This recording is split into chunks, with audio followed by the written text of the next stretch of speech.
আসসালামু আলাইকুম। আজকে মাননীয় চিফ অ্যাডভাইজারের নেতৃত্বে একটা খুব ইম্পর্টেন্ট মিটিং হয়। মিটিংটা ছিল বিদেশি পাচারকৃত অর্থ ও সম্পদ পুনরুদ্ধার এই সংক্রান্ত গৃহীত কার্যক্রম ও প্রগতির পর্যালোচনা করা। তো এই বিষয়ে আমাদের বাংলাদেশ ব্যাংকের গভর্নর মহোদয় আহসান মনসুর উনি কথা বলবেন। Thank you. ধন্যবাদ। এটা আমাদের রুটিন পর্যালোচনা ছিল। প্রতি মাসে আমাদের একদিন করে আমাদের মাননীয় চিফ অ্যাডভাইজার মহোদয় ওনাকে আমরা অবহিত করি এবং অ্যাসেট রিকভারিতে কি প্রোগ্রেস হয়েছে, আমরা কি ধরনের ইস্যু বা চ্যালেঞ্জেস ফেস করছি, আমাদের কি ধরনের নতুন কার্যক্রম বা আইনগত অসুবিধা দূর করা কি করা যায়, এই স্ট্র্যাটেজিগুলো নিয়ে আমরা আলোচনা করি। তো এই প্রেক্ষাপটেই আজকের আলোচনাটা হয়েছে। আপনারা হয়তো জানেন যে আমরা ইতিমধ্যে বিদেশি প্রতিষ্ঠানগুলোর সাথে যোগাযোগ করেছি, তাদের সহায়তা নিচ্ছি। আমরা তাদেরকে মিউচুয়াল লিগ্যাল অ্যাসিস্ট্যান্স অর্থাৎ বাংলাদেশে যে ধরনের বিচার কার্য সম্পাদিত হয়েছে সেটার ভিত্তিতে বিদেশে যারা অর্থ পাচার করেছেন বা অর্থ আত্মসাৎ করে চলে গেছেন তাদের অর্থ কীভাবে জব্দ করা যায় সেই জন্য আমরা MLA মিউচুয়াল লিগ্যাল অ্যাসিস্ট্যান্স আমরা পাঠাচ্ছি। সেগুলো অগ্রগতি নিয়ে আমরা আলোচনা করলাম। আমরা বিভিন্ন রকমের সিদ্ধান্ত নিয়েছি যাতে এই কাজটাকে আরও দ্রুত এগিয়ে নেওয়া যায়। তো এটাই হচ্ছে আমাদের প্রেক্ষাপট। আপনাদের প্রশ্ন থাকলে আপনারা প্রশ্ন করতে পারেন। তবে আমরা একটা জিনিস বলি যে আমাদের যেটা একটা সিদ্ধান্ত হয়েছে যেটা গুরুত্বপূর্ণ, সেটা হচ্ছে যে আমাদের হাতে কিছু অর্থ জব্দ করা আছে যেটা বিভিন্ন ব্যাংকে এই যারা পলাতক আছেন বা যাদের নামে বিভিন্ন রকমের অর্থ আত্মসাৎ এবং পাচারের মামলা আছে তাদের নিয়ে তাদের ডিপোজিট করা অর্থ সেগুলোকে আমরা জব্দ করা আছে। সেগুলোর ব্যবহার কিভাবে হবে সেটা নিয়ে আলোচনা হয়েছে। আবার আমাদের হাতে বেশ কিছু শেয়ার আছে, বিভিন্ন ব্যাংকের শেয়ার, বিভিন্ন কোম্পানির শেয়ার, যেগুলো যারা পালিয়ে গেছেন তাদের সেগুলোকে জব্দ করা আছে। এগুলোকে কিভাবে আমরা জনহিতকর কার্যে ডিপোজিটরদেরকে আবার ব্যাংকগুলোকে ক্ষতিপূরণ দিয়ে ডিপোজিটরের স্বার্থ রক্ষা করা যায় সেই ব্যাপারে এক ফান্ড গঠন করে এই ফান্ডগুলোকে বা এই শেয়ারের যে লব্ধ অর্থ সেগুলোকে সেখানে ট্রান্সফার করে আমরা কিভাবে সেটাকে ম্যানেজ করব সে বিষয়ে আলোচনা হয়েছে। আর আমাদের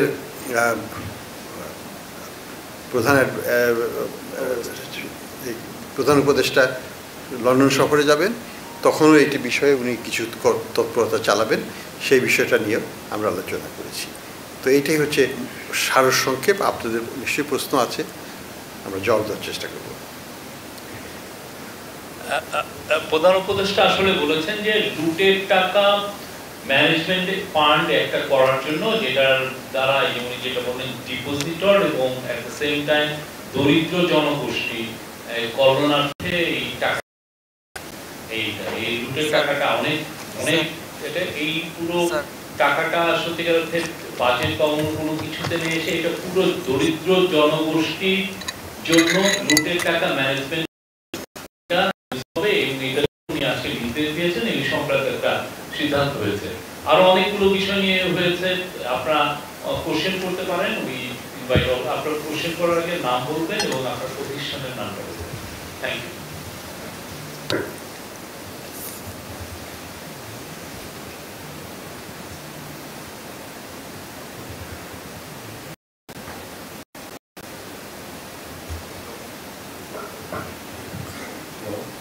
আমি মেহেদী হাসান বলছিলাম একুশে টেলিভিশন থেকে। এ পর্যন্ত যে টাকা এবং শেয়ার জব্দ হয়েছে এগুলোর টোটাল বাজার মূল্য কত? আর দ্বিতীয়ত, কোনো কারণে আমি পালিয়ে গেছি, আমি অপরাধী পালিয়ে গেছি, আমার টাকা বা সম্পদ আপনি জব্দ করলেন, ব্যবহার কোন আইনের বলে করবে? আমি অপরাধী প্রমাণিত হওয়ার আদালতে অপরাধী প্রমাণিত হওয়ার আগ পর্যন্ত এটা কি আপনি নিয়ে ব্যবহার করতে পারবেন? না, অবশ্যই আমরা আইনগতভাবেই এটা করব, কোনো মতে আইনের ব্যত্যয় হবে না।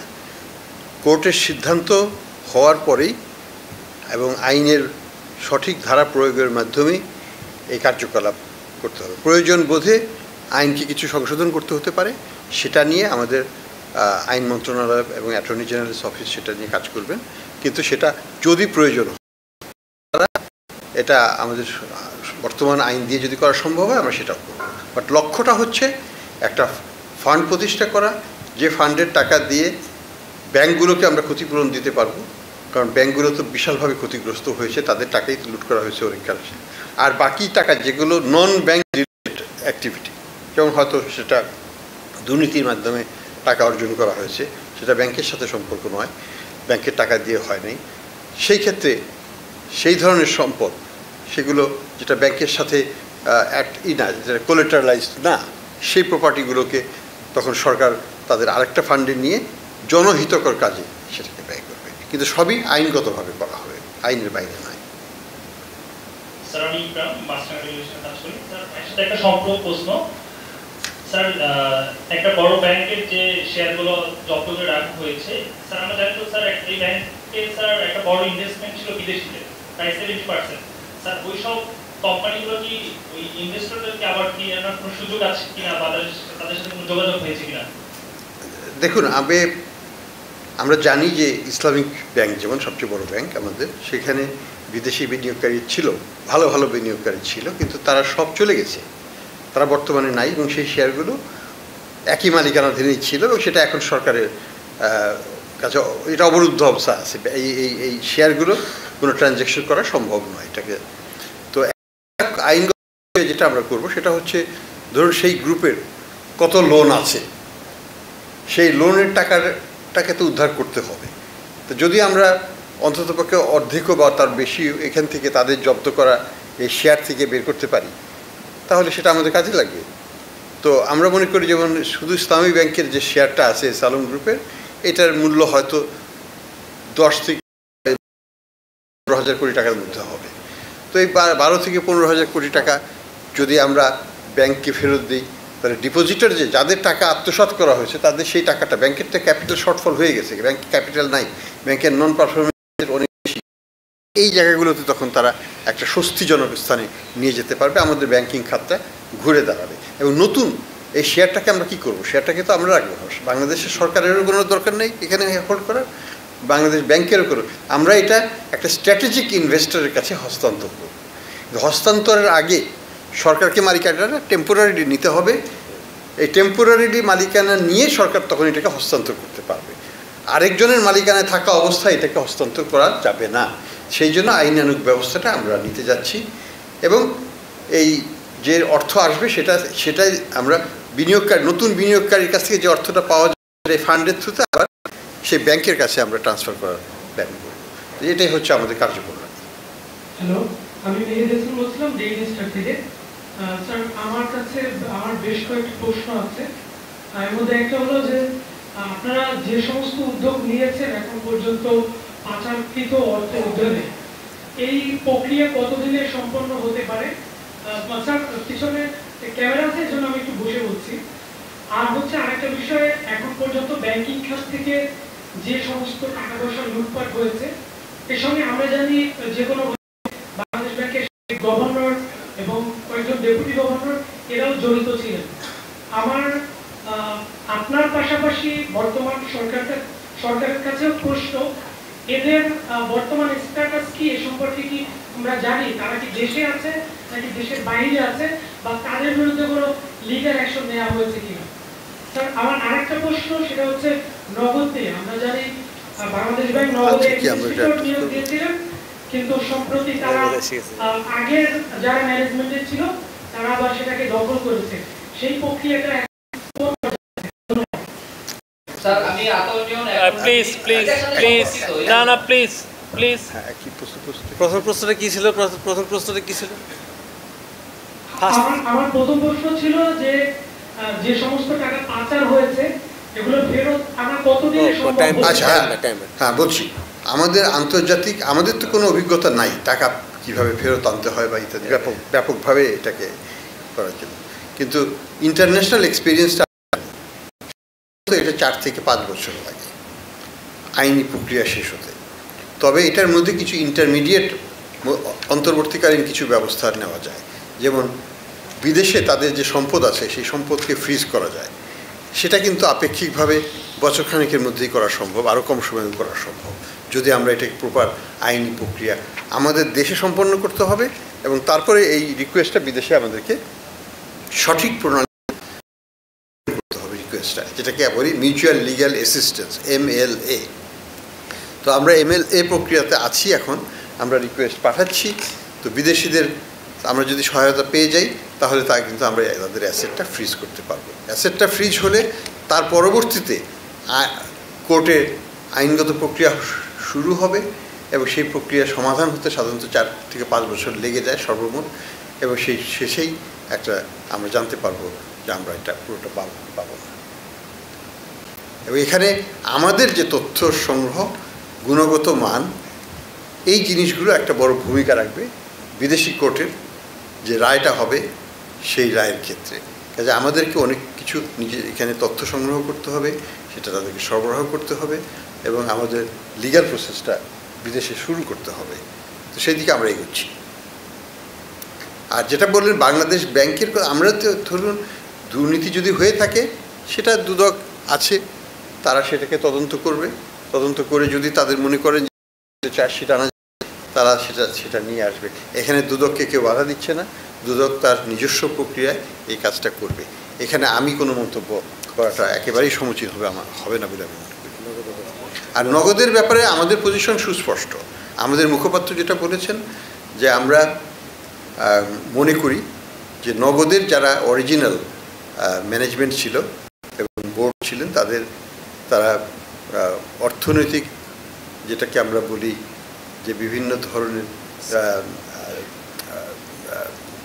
ম্যালফেশিয়াস অর্থাৎ দুর্নীতি এবং এটার মাধ্যমে টাকা আত্মসাৎ করেছে, যার পরিমাণ আমরা জানি যে 650 কোটি টাকা মতো মানি ক্রিয়েট করেছে, যেটার এগেনস্টে প্রকৃত অর্থ ছিল না।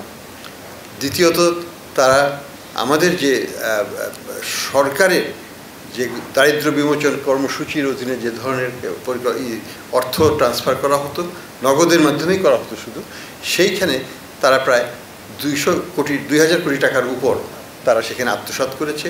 এটা আমাদের বাংলাদেশ ব্যাংকের অডিটেও ধরা পড়েছে এবং এটা আমরা যে ইন্টারন্যাশনাল অডিট ফার্ম দিয়ে অডিট করেছিলাম সেটাতেও ধরা পড়েছে। তো আমরা মনে করি যে আমরা তাদের হাতে কোনো মতেই এই নগদের কার্যক্রম আবার ফেরত যাওয়াটা উচিত নয়, এবং যেহেতু কোর্টের একটা সিদ্ধান্ত হয়েছে আমরা এটাকে অ্যাপিল করেছি পূর্ণাঙ্গ কোর্ট বেঞ্চে, এবং এটা শীঘ্রই শুনানির ডেট দেওয়া হবে।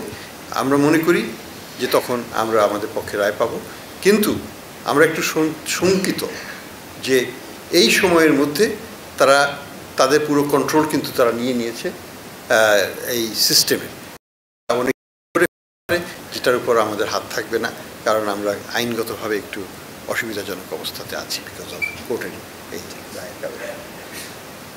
স্যার, আমি আতাউর নিয়ন এখন টিভি থেকে প্রথমে নগদের বিষয়টা বলি। সেটা হচ্ছে আপনি বলছেন যে এই সময়ের মধ্যে প্রায় 7 দিন হয়ে যাচ্ছে, যে এই মধ্যে তারা অনেক কিছু করে দিতে পারে যেখানে আমাদের কোনো হাত থাকবে না আইনের কারণে।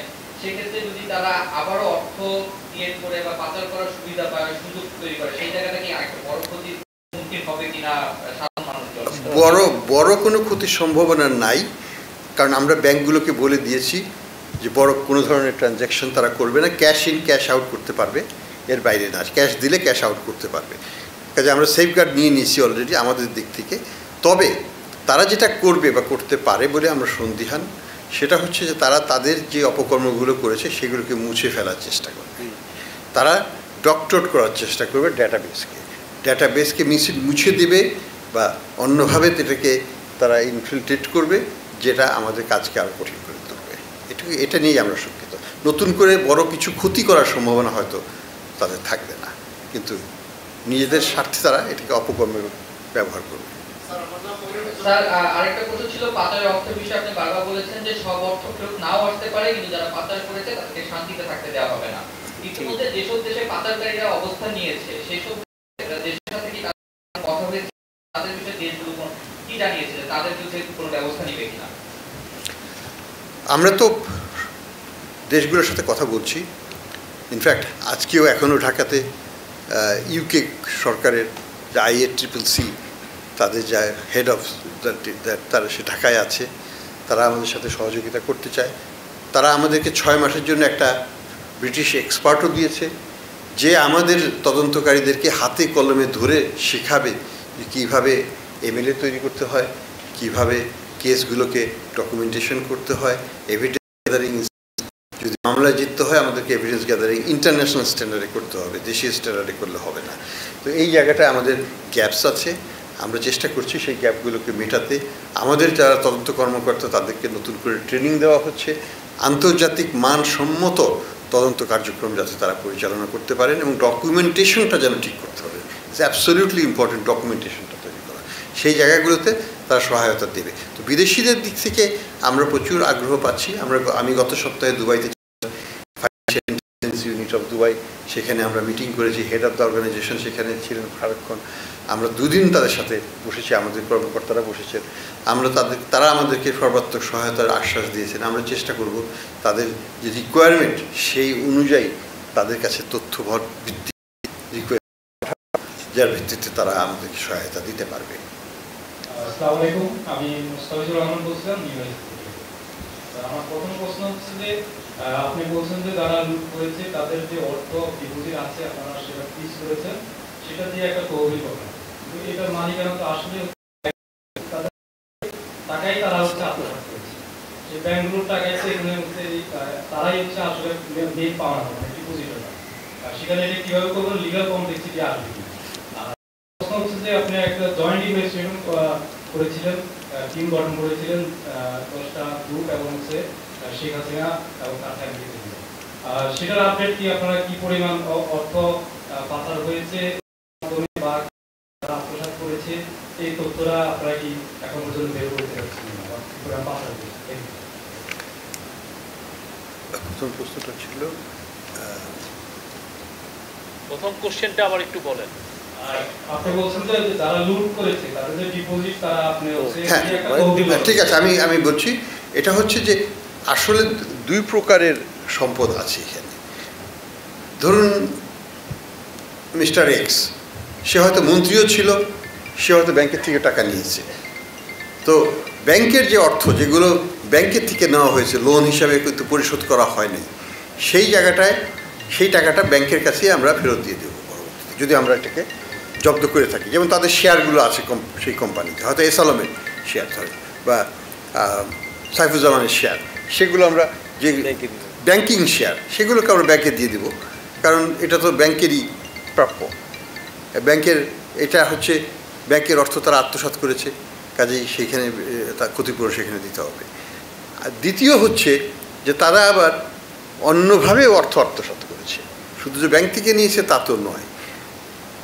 যেমন ভূমিমন্ত্রী হিসাবে অর্থ আত্মসাৎ করতে পারে, সেই অর্থগুলো তো ব্যাংকে যাবে না, সেটা সাধারণ মানুষের কল্যাণে ব্যবহার করা হবে। তো সেই জন্য আমি বলছিলাম যে দুইভাবে ব্যবহার হবে। কিছু অর্থ যাবে যেটা ব্যাংক সংক্রান্ত, ব্যাংক সংশ্লিষ্ট, সেটা ব্যাংকিং ক্ষতিপূরণ হিসাবে যাবে। আর যেটা নন ব্যাংকের সাথে সংশ্লিষ্ট নয় কিন্তু সম্পদ অর্জন করা হয়েছে বিভিন্ন অসৎ উপায়ে, সেগুলো মানুষের কল্যাণে ব্যয় করা হবে ওই ফান্ড থেকে। এটাই সিদ্ধান্ত।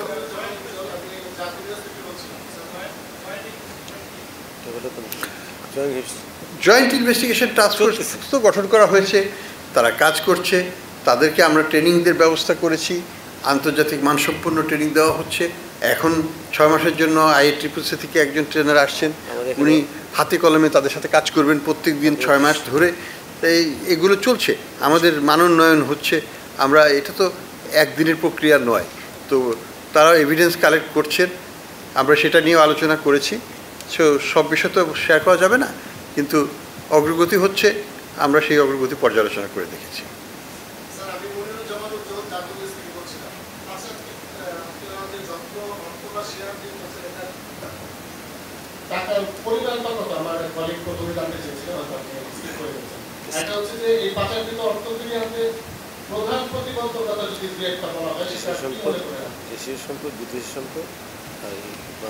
দেখুন, আমাদের যৌথ তদন্ত দল, জয়েন্ট ইনভেস্টিগেশন টিম, তারা প্রত্যেকটা গ্রুপে ভাগ হয়ে গিয়েছেন। 11টা গ্রুপ আছে সেখানে। তারা যা আলাদা আলাদাভাবে আমাদেরকে দিয়েছে, আমরা সেটাকে আলাদা আলাদাভাবে ট্রিট করবো। একজনের সম্পদের বিবরণী অন্য টিমে জানার দরকারও নাই এবং জানাটা দরকার এটা প্রয়োজন হবে না। আমরা মনে করছি যে আমরা এখনও নতুন নতুন সম্পদ উদ্ঘাটন হচ্ছে, যোগ হচ্ছে, এটা একটা প্রক্রিয়াধীন ব্যাপার। তবে যে সম্পদ আমরা ইতিমধ্যেই পেয়েছি তার ভিত্তিতেই কিন্তু আমরা মামলা রুজু করা হয়েছে এবং সেই সম্পদগুলোকে জব্দ করা হয়েছে। টোটাল অ্যামাউন্টটা তো আমরা এখনই বলতে পারবো না, কারণ এটা বাড়ছে, এটা বাড়তেই থাকবে আগামীতেও, কারণ নতুন নতুন জিনিস উদ্ঘাটিত হয় এবং সেটা তখন সেখানে যোগ হয়। এটা এইভাবে বলাটা ঠিকও না যে এটা একটা আনুমানিক ভিত্তিতে অন্যরা বলেছেন, কিন্তু আমরা তো আইনগতভাবে তো করতে গেলে আমাদেরকে যেমন একটা জিনিস আছে যে দালালি মূল্যটা আমাদেরকে দেখাতে হয়, আমরা তো মার্কেট ভ্যালুও দেখাতে পারি না সেখানে, কিন্তু মার্কেট ভ্যালু তো অনেক বেশি হয়, তাই না? কাজে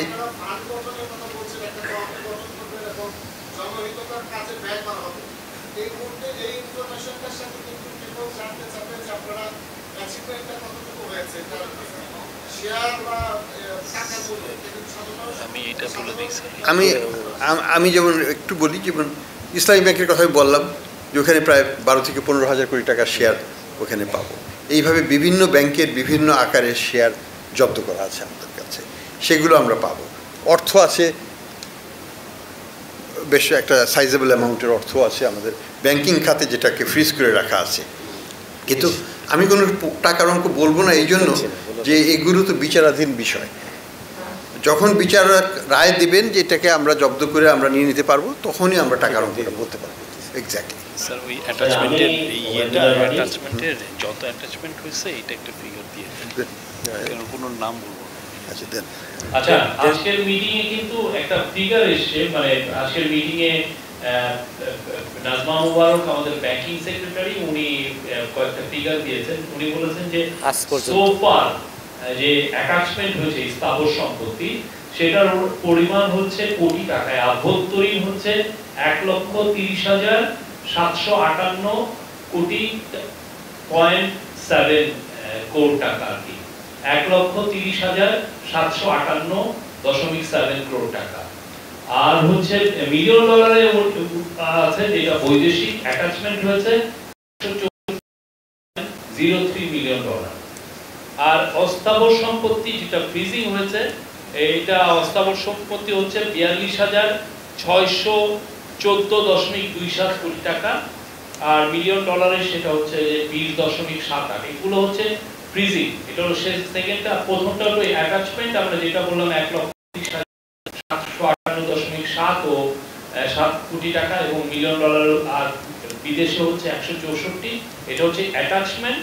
আর পরে আমি যে ফিগারটা দিলাম ফ্রিজিং অস্থাবর সম্পত্তি, সেটা হচ্ছে 42,614.27 কোটি টাকা, আর মিলিয়ন ডলারের সেটা হচ্ছে 20.78, এটা হচ্ছে বিদেশে। আর আরেকটা আর 42,614.27টা হচ্ছে আভ্যন্তরীণ। Thank you.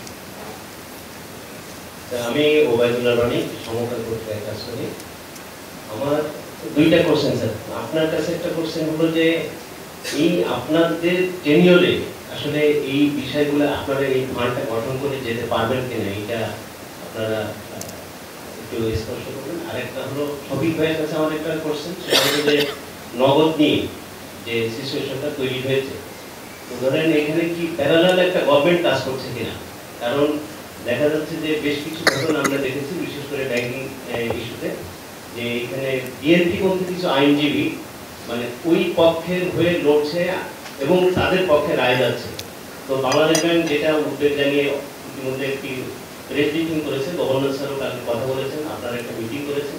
তো নগদের মতো এরকম একটা প্রতিষ্ঠান, যেটা আসলে আমরা জানি ওই সময় অনেক রিপোর্ট হয়েছে, আমরাও রিপোর্ট করেছি, সেটি হলো যে একদম অবৈধ এবং মানে অনৈতিক উপায়ে গড়ে ওঠা একটা প্রতিষ্ঠান। সেই প্রতিষ্ঠানের নিয়ন্ত্রণ যদি যারা এতদিন মানে যারা পলাতক তারা নিতে পারে, অন্য যে কোনো প্রতিষ্ঠানে এরকম ঘটনা ঘটবে কিনা, বা আসলে প্যারালাল কোন গভর্নমেন্ট কাজ করছে কিনা, এটা আপনি আচ্ছা, প্রথমটার ব্যাপারে আমি একটু বলি। আমরা মনে করি যে এই ফান্ডটা আমরা গঠন করে যেতে পারবো না, এটা ব্যবহার আমরা বহুলাংশে করেছি। কারণ হচ্ছে যে এই টাকাটা সরকারের হাতেই আছে, জব্দ করা আছে, এটা এখন আইনগত প্রক্রিয়াটা শুধু শেষ করতে পারলেই দ্রুততার সাথে, আমরা যদি কোনো আইনগত পরিবর্তনও করে ফেলতে হয় দ্রুত করে আমরা এই ফান্ডটাকে হস্তান্তর করব সরকারের কাছে। সরকারের কাছে হস্তান্তর হলে সেটা সরকারি হোক বা বাংলাদেশ ব্যাংক হোক, যেই হোক না কেন, সরকারের এই ফান্ডটাকে তখন যথোপযুক্ত ব্যবহার করে যদি সংশ্লিষ্ট হয় ফান্ডটা, তাহলে ব্যাংকিং খাতকেই সুগঠন করার জন্য আমাদের ব্যাংক রেজলিউশন অ্যাক্টের কনটেক্সটে নতুন বিনিয়োগকারী আনতে হবে। তাদের সাথে কথাবার্তা বলে আমরা এই শেয়ার কাছে হস্তান্তর করে তাদের কাছ থেকে আমরা ক্যাপিটাল নিতে পারবো, ব্যাংকগুলোকে রিক্যাপিটালাইজ করতে পারবো। এই কাজটা আমরা করে যেতে পারবো বলে আমরা আশা করি। এটা করা সম্ভব বহুলাংশে, তবে এটা চলমান প্রক্রিয়া, পরবর্তী সরকারকেও এটা চালিয়ে যেতে হবে, সেটাও আমরা আশা করি তারা করবে। আর এটা আর আপনার সেকেন্ড কোশ্চেনের উত্তর হচ্ছে, দেখেন এই পুরো বিষয়টা আদালতের এখতিয়ারভুক্ত, আদালত তার মতো করে এই বিষয়টা দেখছে, এবং আমাদের তরফ থেকে যে সেন্ট্রাল ব্যাংকের যে কাজগুলো দরকার ওনারা প্রত্যেকটা কাজ করেছেন, এবং উনি একটু আগেই জানিয়েছেন যে কি কি মুভ অলরেডি নেওয়া হয়েছে। এটা আদালতের বিষয়ে, আমরা এই বিষয়ে আসলে কমেন্ট করতে পারছি। Thank you sir. আমার নাম মোস্তফা মল্লিক, আমি চ্যানেল আই আছি।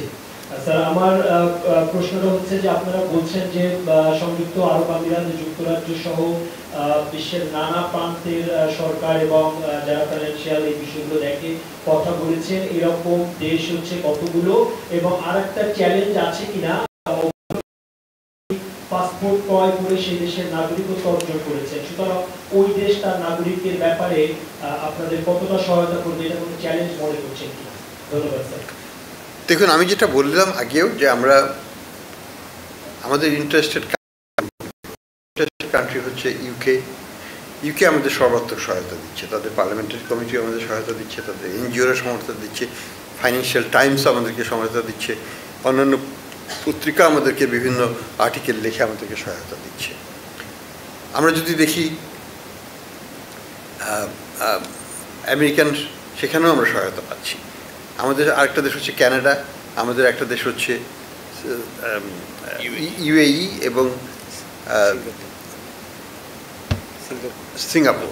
তো সিঙ্গাপুর সরকারের সাথেও আমরা আলোচনা করেছি, তাদের যে রেসিডেন্স অ্যাম্বাসেডর যেটা মাঝে মাঝে আসেন, তার সাথে আমাদের কথা হয়েছে, এবং আমরা যেটা চাচ্ছি যে যদি ওনারা বলেছেন সুস্পষ্টভাবে যে সিঙ্গাপুরের সরকার এই বিষয়ে খুবই, যদি আমরা প্রমাণ করতে পারি যে আসলে আমাদের টাকা নিয়েই তারা এটা করেছেন এবং টাকাটা ইলিগালি তারা নিয়েছেন, তাহলে হয়তো তারা এই ব্যাপারে ইভেন নাগরিকত্ব তারা ক্যান্সেল করতে পারে। এটা সম্ভাবনা প্রমাণ করার দায়ভার আমাদের উপর।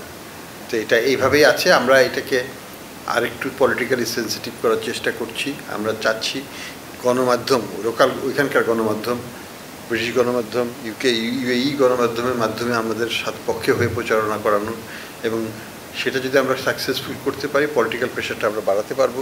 পলিটিক্যাল প্রেশারটা বাড়ালে পরে এবং সাথে যদি আমরা যথাযথ প্রমাণ দিতে পারি, আমরা ইনশাল্লাহ সাকসেসফুল হতে পারবো। এনি আদার কোশ্চেন মেয়েদের তরফ থেকে? স্যার, আমি রেদওয়ানুল হক বলছি, ডিবিসি টেলিভিশন। আমার প্রশ্নটা হচ্ছে যে আপনি বললেন যে অন্তত 650 কোটি টাকা ইস্যু করেছে নগদ ই-মানি অননুমোদিত। সেক্ষেত্রে স্যার অর্থ ইস্যু করার একমাত্র ক্ষমতাধারী প্রতিষ্ঠান হচ্ছে বাংলাদেশ ব্যাংক। তাহলে কি আমরা বলতে পারি যে এই মুহূর্তে মানে দেশে বাংলাদেশ ব্যাংকের ইস্যুকৃত অর্থ হচ্ছে 650 কোটি টাকা মার্কেটের বেশি আছে, এটা আসলে বলা যায় কিনা? এবং সেটা স্যার যদি হয়ে থাকে সেক্ষেত্রে এটা রাষ্ট্রদ্রোহিতার পর্যায়ে পড়ে কিনা স্যার? একটা বিষয় স্যার, আরেকটা হচ্ছে আপনারা যে মামলাটা করেছেন সেই মামলাটা আসলে কোন অবস্থানে আছে? আর ব্যাংক রেজুলেশন যেটা অর্ডিন্যান্স যেটা জারি হয়েছে স্যার, সেটাতে আসলে আপনারা ব্যাংক এবং আর্থিক প্রতিষ্ঠানে যেখানে মনে করেন সেখানে প্রশাসন দিতে পারে, নগদ বা এমএফএস এর লাইসেন্স বাংলাদেশ ব্যাংক দেয়, তাহলে স্যার আপনি আইনগত একটু দুর্বল অবস্থানে আছেন, এটা কথা কেন বলেন স্যার? আপনাকে ওই আইন কভার করে কিনা বিষয়টা?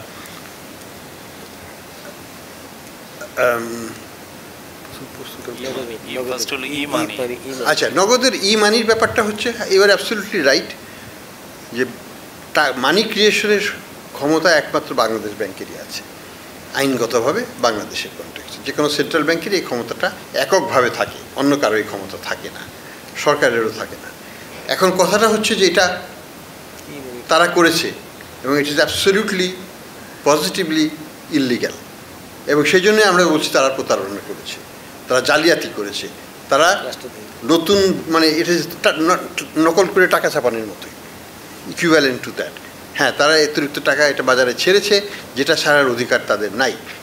আইন হচ্ছে 1 টাকা ব্যাংকে রেখে 1 টাকার মানি ক্রিয়েট হবে। তারা যে টাকা ব্যাংকে রেখেছে তার চাইতে 650 কোটি টাকা বেশি মানি ক্রিয়েট করেছে, অর্থাৎ এটা তো জালিয়াতি। কাজে সেই জন্য আমরা তাদেরকে জালিয়াতি হিসাবে চিহ্নিত করছি, এবং আমরা এখনও মনে করি যে তারা জালিয়াতি করেছে এবং সেটার জন্য তাদের দৃষ্টান্তমূলক শাস্তি হওয়ার দরকার আছে। এটা আমাদের পজিশন। হ্যাঁ, এখন যেটা হচ্ছে যে ব্যাংক রেজলিউশন অ্যাক্টের কথা বলছিলেন, ব্যাংক রেজলিউশন অ্যাক্ট একটা শক্তিশালী আইন, এটা আমরা এখনও প্রয়োগ করি নাই, আমরা প্রয়োগ করতে যাচ্ছি সামনে।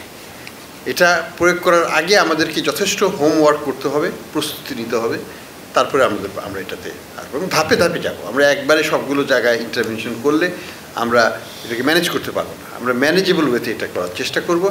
আমরা আশা করি এখানে এটা কার্যকরীভাবে আমরা ইমপ্লিমেন্ট করবো আগামী, যাতে আমাদের ব্যাংকিং খাত আবার ঘুরে দাঁড়াতে পারে।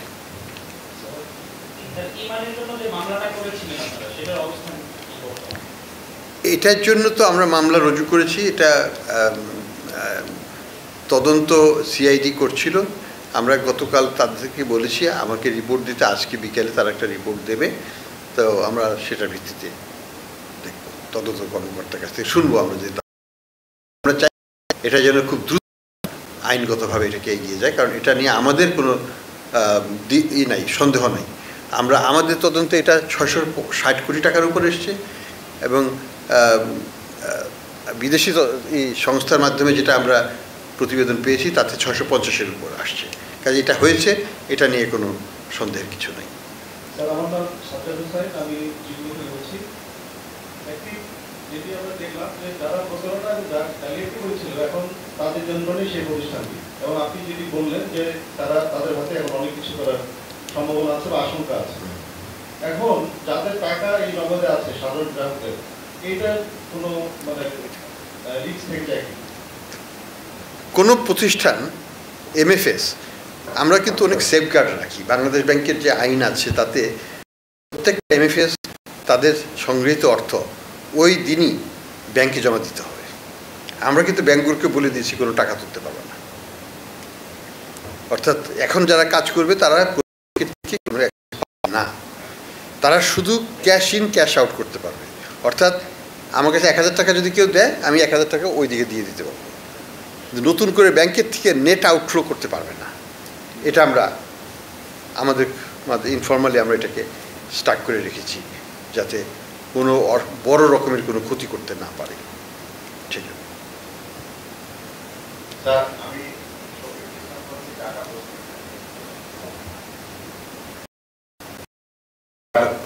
নগদ একটা ছোট আর্থিক প্রতিষ্ঠানের মামলা বা আইনের কারণে আপনারা খুব চাপে আছেন। গত 3 দিন আমরা যেটা দেখলাম, বাংলাদেশ ব্যাংকের মিটিং, গতকাল অর্থ মন্ত্রণালয়ে আপনাদের মিটিং এবং পরবর্তী মিটিং প্রশ্নটা করেন। এখন স্যার আপনি আরো 14টি ব্যাংক নিয়ে কাজ করতেছেন, তাদেরকে সংস্কার করতেছেন। স্যার, এই যদি 14টা ব্যাংক যদি আপনাদের সাথে খেলে, তখন আপনাদের সক্ষমতা কতটুকু স্যার? এটা আমাদের সক্ষমতা তো আমরা তৈরি করছি, বাড়ানোর চেষ্টা করছি। আমাদের অবশ্যই আমাদের দুর্বলতা আছে, কোনো সন্দেহ নেই, আমরা সেটাকে ওভারকাম করার চেষ্টা করছি। এখন কথা সেই জন্যই আমি বললাম যে আমরা ধাপে ধাপে এগোবো। একবারে সবগুলো 14টা ব্যাংক আমরা রেডি করতে পারবো না, বা 14টা বা আরও বেশি ব্যাংক হয়তো আসতে পারে, সেগুলোকে আমরা হ্যান্ডেল করব। আমরা ধাপে ধাপে এগোবো, আমাদের সক্ষমতা অনুযায়ী আমরা এগোবো।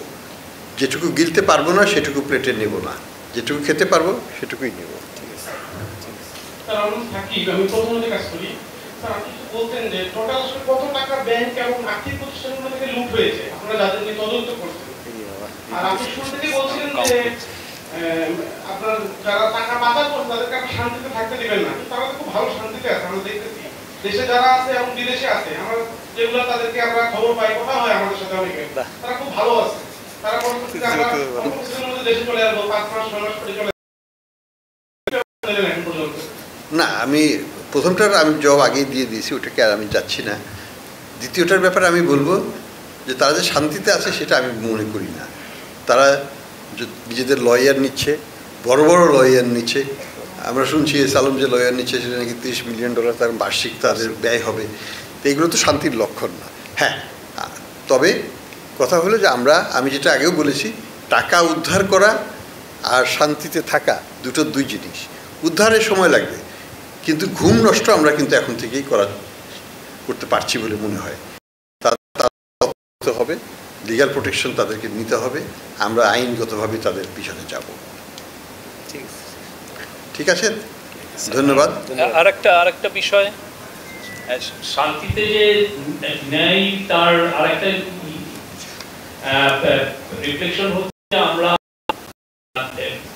সোফার আরো কয়েকটা ডিসিশন এসছে, সেটা হচ্ছে যে মাঝারি আকৃতির যারা 200 কোটি টাকা ও তদন্ত কেসের ক্ষেত্রে বিদেশি আইনি সংস্থার মাধ্যমে অর্থ পুনরুদ্ধারের পরিকল্পনা নেওয়া হয়েছে। এই সকল ব্যাংক ও আর্থিক প্রতিষ্ঠানতে এই ধরনের সম্ভাব্য 125টি কেস চিহ্নিত করা হয়েছে। এ পর্যন্ত 20টি আন্তর্জাতিক আইনি সংস্থা ও লিটিগেশন ফান্ডের নিকট আবেদন পাওয়া গেছে। আন্তর্জাতিক আইনি সংস্থা লিটিগেশন ফান্ড নির্বাচনের মানদণ্ড ও নির্বাচন প্রক্রিয়া সম্পর্কিত গাইডলাইন লিটিগেশন ফান্ড হচ্ছে। আমরা তো মানে আমাদের কাজগুলো আমরা খুব যত দ্রুত করা যায় করছি। আমরা যে কেউ খুব যে শান্তিতে আছে, we don't think so. Thank you.